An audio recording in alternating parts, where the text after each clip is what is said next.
Desde comienzos de abril de este año, cuando el mercado ya empezaba a vislumbrar que podría haber alguna solución al tema de la reestructuración de la deuda, muchos empezaron a tomar posiciones en activos, en dólares, tanto en ley argentina como en ley extranjera.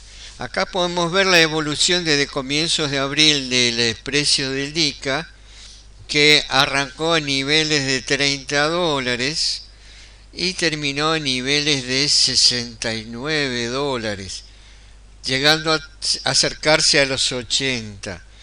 Obviamente que a medida que iba transcurriendo el tiempo y las noticias se iban complementando con marchas y contramarchas, el mercado descontaba la necesidad argentina de reestructurar su deuda. Fue así como que llegamos a, al último viernes de agosto con esta situación. A comienzos de abril, mejor dicho, el 24 de abril, para ser más exactos, estos eran los precios de los bonos y al cierre de agosto estos eran los precios de cierre, generando tasas directas enormes en dólares, 80%, 98%, con, bueno, que transformadas en tasas nominales anuales fueron espectaculares también. Estas tasas directas, sobre todo tomando en cuenta que fueron apenas 4 meses, son situaciones totalmente normales que no se dan en ningún país del mundo, en ninguna economía del mundo, salvo en economías como las nuestras, en las cuales a veces asumir riesgo puede generar enormes beneficios, lo cual implica que el nuestro es un enorme riesgo también.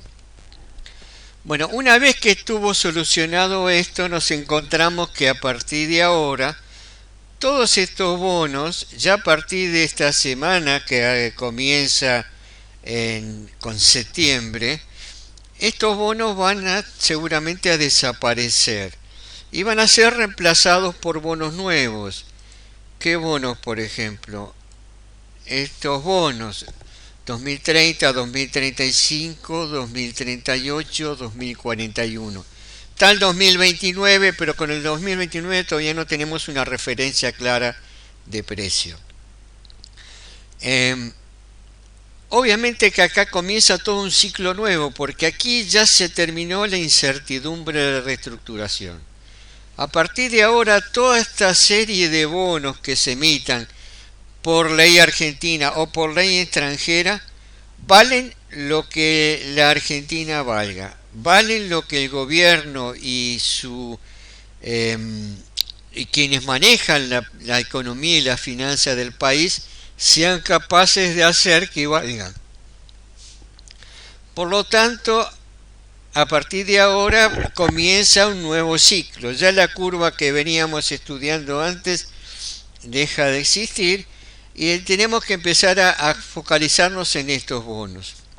A partir de las condiciones del canje y tomando como referencia los precios de cierre, podríamos decir que estimativamente los bonos nuevos arrancarían con estos precios, que también es relativo, porque hay que ver cómo el mercado toma la gran aceptación de los bonos de ley extranjera. Pero si hubiéramos entrado en AU20 o en AI24 o en A25 o en A37, en DICA o en PARA, podríamos haber canjeado esos bonos de acuerdo a las condiciones de canje por estos nuevos bonos a estos precios. Vemos que estos valores generan rendimientos para el bono del 2030 alrededor del 11,5, 11,7, 12%. El 2035 rinde un poco menos, rinde un 11%. eh, con el A20 y el A24. Con el A25 hubiéramos conseguido entrar en mejores condiciones. Y con el 2038, bueno, tenemos rendimientos del 12%. De más está decir que estos rendimientos son enormes. Y a partir de acá se nos plantean dos situaciones.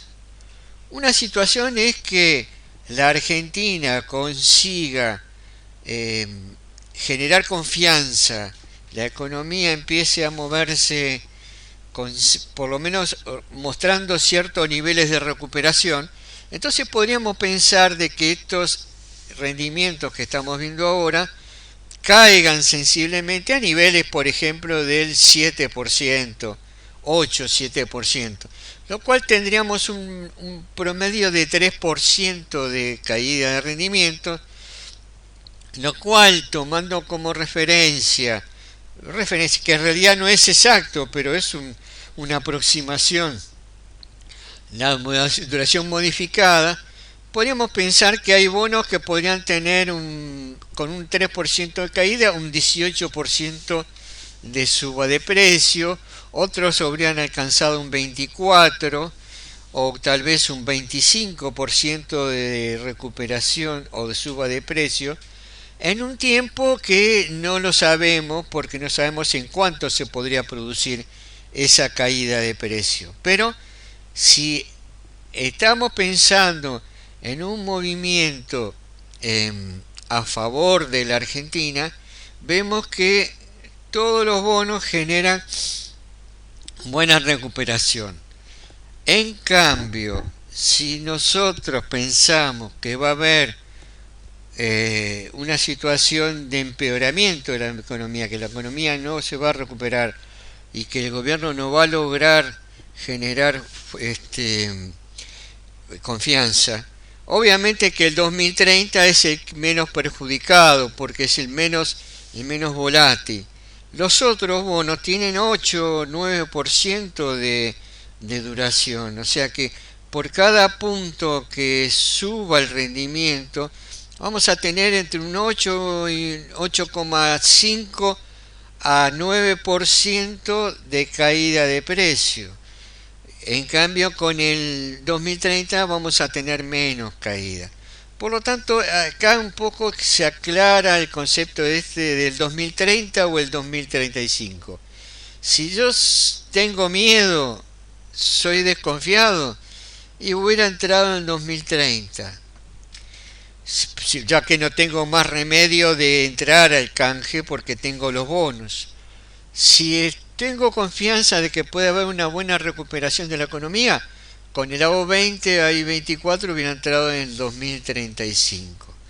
Con otros bonos no tengo tantas opciones porque, bueno, entrar en el 2041 con el A25 o A37, bueno, ya es más temerario.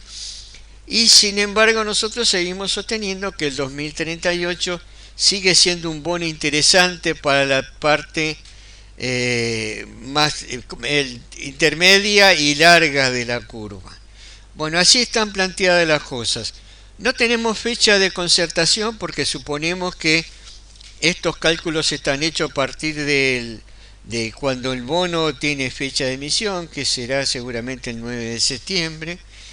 Y no hay, por supuesto, interés de vengado porque todavía no arrancaron los intereses del bono. Pero tentativamente la información que le podemos ir acercando es esta.